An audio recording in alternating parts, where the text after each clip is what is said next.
On July 3rd, 1971, Jim Morrison died in Paris under what can only be called mysterious circumstances. We don't know what happened to Jim in Paris, and I don't think we're ever going to know what happened to Jim in Paris. And the last time I saw Jim was in the recording studio when we were finishing up the album L.A. Woman. And that's actually the last time Jim Morrison was in a recording studio, the last time he ever sang, to my knowledge, on planet Earth. Certainly the last time he ever sang with the Doors. But the last recording session, the last time Jim Morrison ever sang with the Doors was that haunted little whisper voice of Riders on the Storm on the L.A. Woman album. And after he did that, he said, I'm going to Paris. I said, whoa, what a good idea, man. I thought it was an excellent idea. He said, you guys, he said, we're close to being finished here. We've got most of the mixes done. We only got a couple more songs to mix. Everything sounds great. Why don't you guys just go ahead and finish up? And that was kind of unusual, too, because Jim would always be around. He wouldn't leave. I mean, he wouldn't be there for all the mixing, but he'd certainly come in to listen to the final mixes, the final takes and the final mix, and to hear the final album. So for Jim to actually leave before he heard the entire finished album was very unusual, and I should have realized something was up at that time. But he said, go ahead and finish it up. You get 2 or 3 songs. Everything sounds great, man.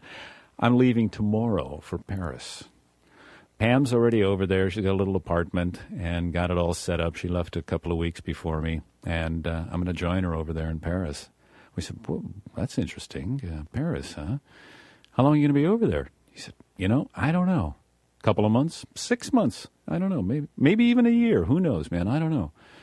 And I said, that's a good idea, dude, because we had finished our Elektra contract. We had delivered the requisite amount of recordings to Elektra Records. Our contract was concluded, and we were now a free and clear band to re-sign with Elektra if we wanted, to sign with another record company, to do whatever we wanted, or do nothing, to take a long break and just think about man, God, existence, and life. And we had a little bit of money in the bank from the record sales, so we were free to do anything we wanted. So Jim was going to go to Paris. And I said, that's a great idea, actually. Get away from your drinking buddies. Get away from the bad companions and the hangers-on that were always glomming on to Jim and taking him to the bar, and Jim was always paying, and he would wine and dine these sort of ne'er-do-well friends of his, quote-unquote friends, and they were just sucking up his energy and sucking his vital essence and keeping him away from being a poet. He would sit in the bar and talk all his energy away, He wouldn't be home writing. I mean, what he should have been doing was writing instead of talking it out and staggering in way past the midnight hour, far too late. And Pam was always mad at him because he was always running around and getting drunk with his friends. And so Pam and Jim had a stormy relationship. And I think to make things up with her, he was going to go to Paris with her. Why they had picked Paris, I have no idea. They should have gone to London. It would have been a lot better. But they went to Paris for some reason or another. But I thought, that's great. Paris is great because that's the city of light, the city of artists, an American in Paris, Hemingway and Fitzgerald and Henry Miller. And, man, that's just get away from all of this L.A. stuff and this whole rock and roll thing and become a poet again. Become the guy that I knew back in Venice, the guy that I knew in film school at UCLA, the writer, the artist, the good guy, the good human being, the funny human being, the intelligent, sensitive, energized young man that I knew back in Venice. And I thought, this is going to be great. Go to Paris and do it, man. Start to write again. Start to become an artist. Just be an artist again. Don't be a rock star. Be an artist. And off he went. And he said, I'll see you, brother. And I said, okay, man, just stay in touch and we'll talk to you in a while. He went off to Paris and, we didn't hear anything from Jim one way or the other for about a month and a half, 2 months. Record had come out.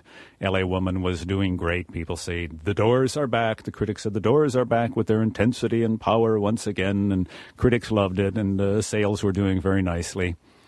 And Lover Madly was a hit single, so you had a hit single on an album that had some great long songs, Riders on the Storm and L.A. Woman and like that. And Jim called John Densmore and asked John how the record's doing. And John said, oh, man, it's doing great. It's racing up the charts and people love it. And Jim said, oh, it's terrific, man. He said, man, as soon as I get back, we got to go on the road. I want to play those songs live, I mean, we never got to play those songs live. John said to him, exactly, man. Boy, I'd love to play L.A. Woman and Riders on the Storm.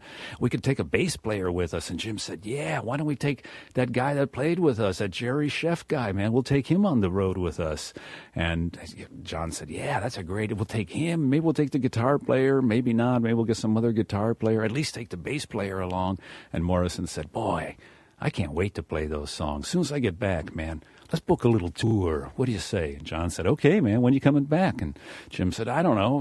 I'm having a pretty good time.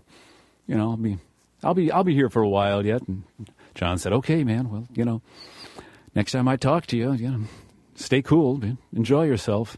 And that was like in the early June. That was early June.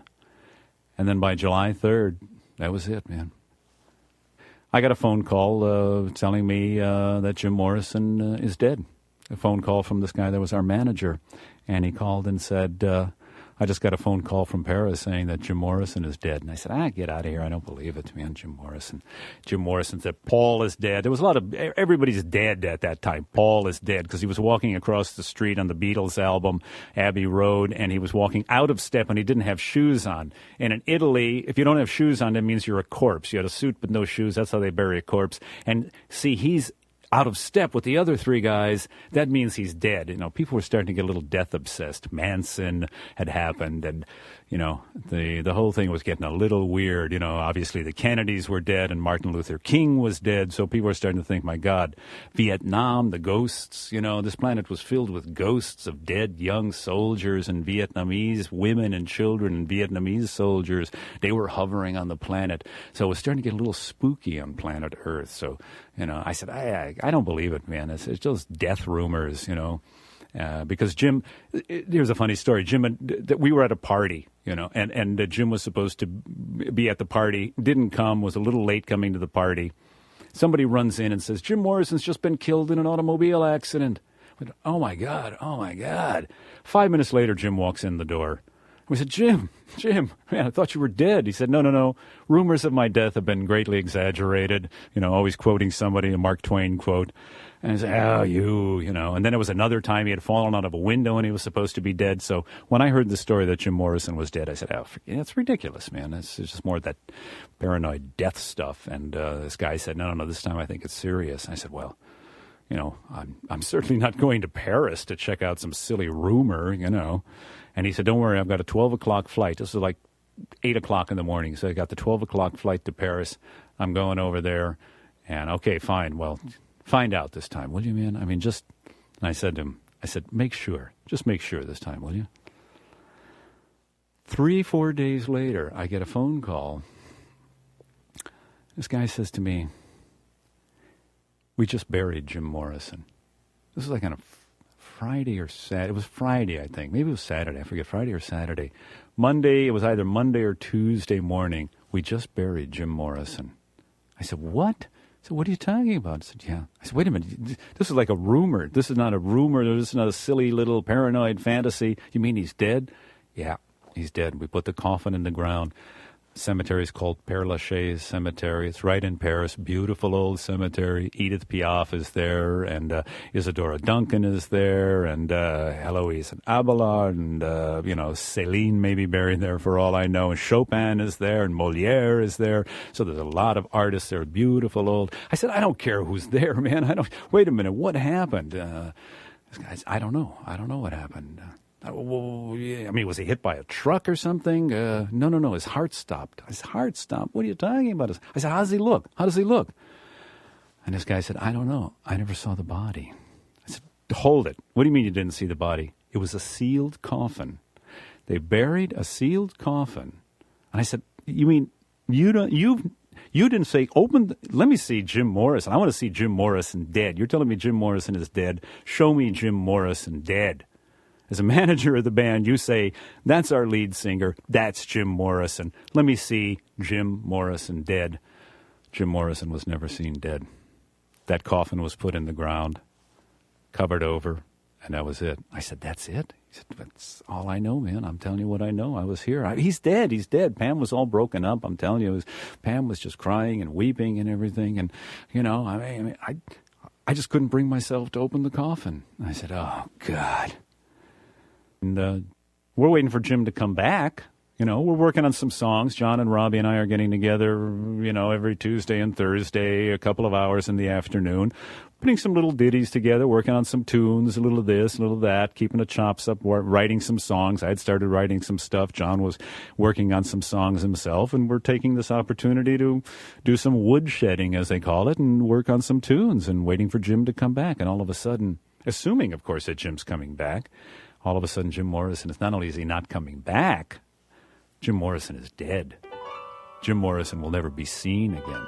Your buddy, your pal, your friend, your brother, your soulmate, the guy, Dionysus. I played Apollo to his Dionysus, and Apollo and Dionysus are never going to hug again, are never going to make love again on stage, are never going to make art together.